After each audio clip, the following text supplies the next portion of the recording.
After a math class one day in high school, a friend approached me with a question. I don't remember what his name was, but he insisted that we all call him Maverick. Maverick began, "Brian, you're a Christian, right?" I replied with enthusiasm, "Yes, of course." He continued, "So you're opposed to abortion, right?" I said, "Absolutely." He asked why. I was very eager to explain because being anti-abortion was, of course, my number one ethical commitment at the time. Because only God decides when life begins and ends, I explained. Humans aren't supposed to take a life. Maverick then had another question. "What do you think about the death penalty?" Without hesitating, I expressed my eager approval. He then wanted to know how I could reconcile these things, much as your chuckles, I think, suggest. And I had to admit I couldn't. The tensions between my convictions was clear, and he prompted me to reconsider. Changing my ideas took much more time, but it eventually happened.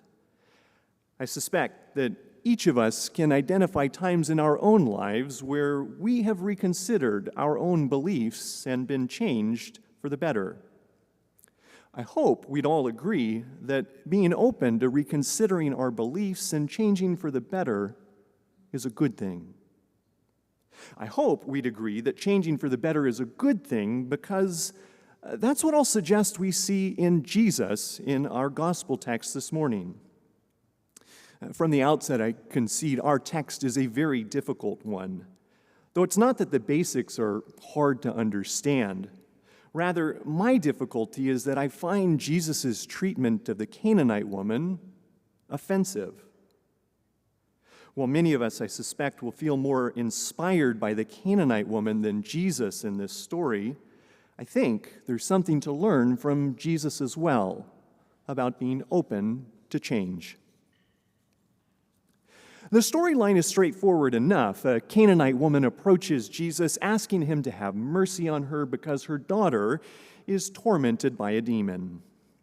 This basic plot is highly reminiscent of a story in Matthew 8, in which a centurion comes to Jesus requesting assistance with his paralyzed boy servant. In that case, Jesus says without hesitation, "I will come and cure him." So when the Canaanite woman approaches Jesus similarly, we might expect Jesus to respond similarly. But according to verse 23, Jesus, quote, "did not answer her."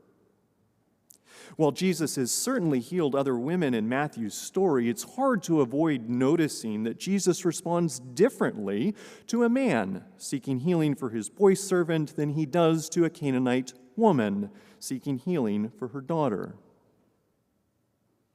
Perhaps not knowing what to make of Jesus' silence, the disciples chime in, "Send her away, for she keeps shouting." The response could be read in different ways. They might be saying, "Send her away and give her what she wants, heal her daughter."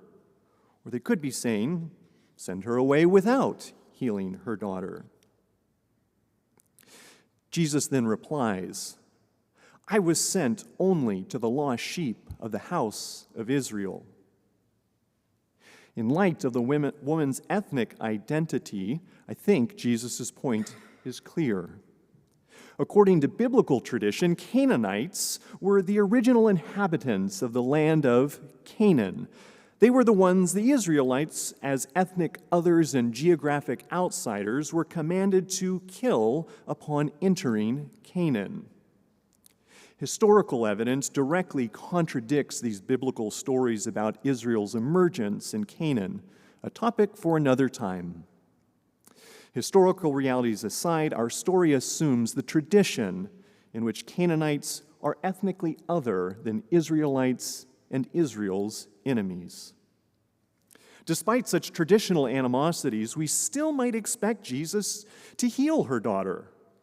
After all, Jesus has taught things like, love your enemies.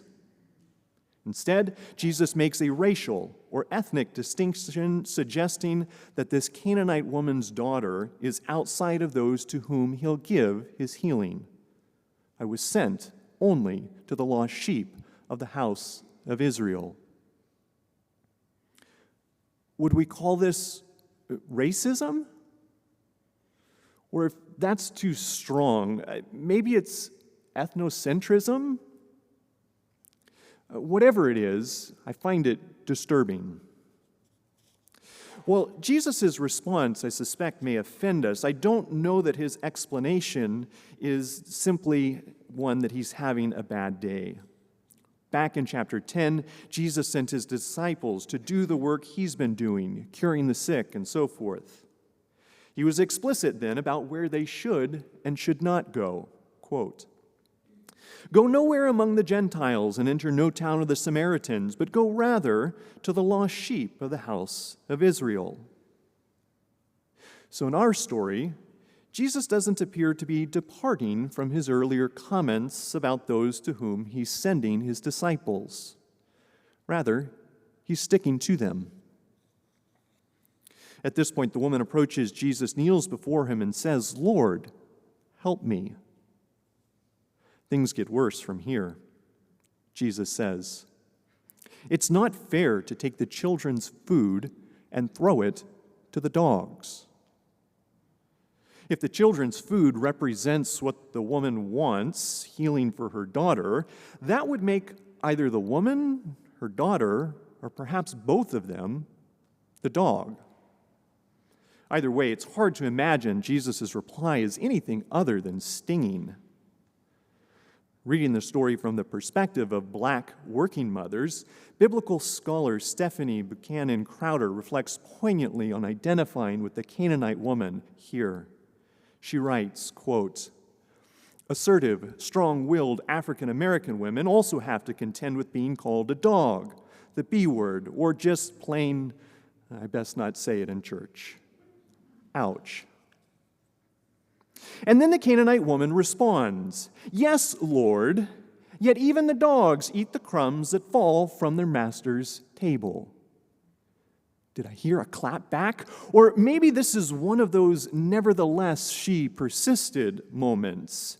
It's no wonder that biblical scholar Yun Young Lim likes to introduce this story as the "when Jesus goes low, the woman goes high" moment.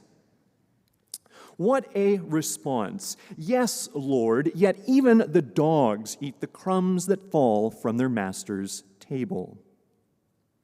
As Warren Carter discusses, commentators have read her response in different ways.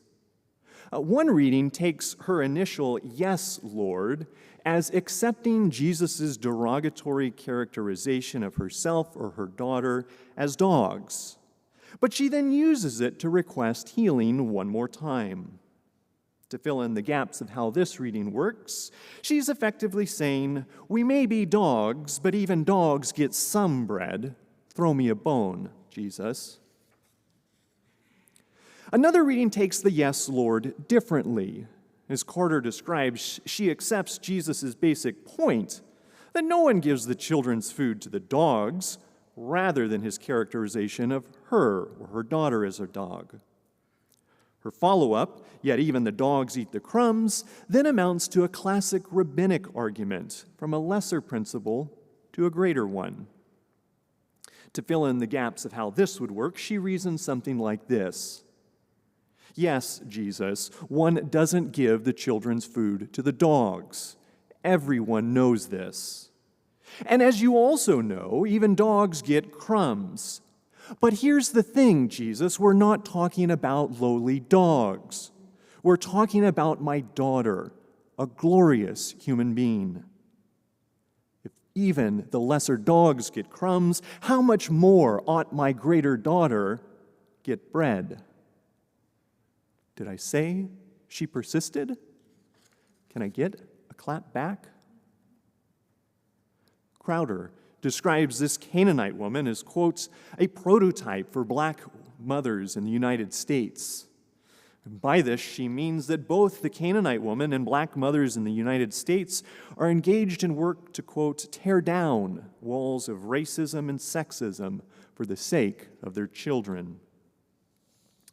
I find this comparison compelling, but I confess I am disturbed by the flip side of the argument, because I tend to think about Jesus as the one to tear down discriminatory walls rather than hindering their dismantling. If I were to imagine the Canaanite woman singing, "I want Jesus to walk with me," I would have wanted to think it's because she sees Jesus as an ally in her work to help her daughter. But it seems instead that if she were to sing that song, she's expressing a desire to convert a foe, an effort to drag Jesus somewhere he'd rather not go. Why might Matthew have told such a story about Jesus? To come back to Yoon Young Lim, she suggests that Jesus' character here effectively embodies the shift, a shift that the author of Matthew hopes his audience will make amidst first-century conversations about the place of Gentiles among early Jesus followers. That is, while Jesus initially reaffirms an Israel-only mission, his healing of the Canaanite woman's daughter sides with a more inclusive vision, challenging earlier Jesus followers who held more restrictive views to do likewise. As she puts it, quote, "Just as Jesus crossed over the ethno-geographic border, Matthew's community is encouraged to cross over the ethnic and social boundaries by welcoming Gentiles." Indeed, Jesus does cross over to a more inclusive understanding of who is included in his work. He does so because the Canaanite woman moves him to a possibility he had otherwise resisted, and he praises her highly for it. "Woman, great is your faith." It's remarkably high praise from Jesus. When Jesus comments on faith in Matthew's gospel, it's more often his disciples' faith that Jesus finds remarkable, though I should clarify that it's specifically their little faith that Jesus repeatedly points out. Perhaps it's no wonder then that when Jesus leaves his disciples with some final words, he drops the bit about them going only to the lost sheep of the house of Israel. In the end, Jesus sends them to encounter and embrace what the Canaanite woman so helped him see, that God's healing work in the world includes all, that all really does mean all, and that they will themselves be transformed through the journey. I wonder where you find yourself in relation to the characters in Matthew's story. I suspect some of us can probably identify with the Canaanite woman and her struggles to secure healing for her daughter from a powerful and reluctant man. Others of us can probably identify with Jesus, having been presented with an occasion to reconsider our prior beliefs and being changed in the process. Wherever you are, I look forward to the journey with you as we seek to follow a Jesus who is able to reconsider his own ideas and make changes for the better, something I'd hope we'd all agree is a good thing. Amen. May it be so.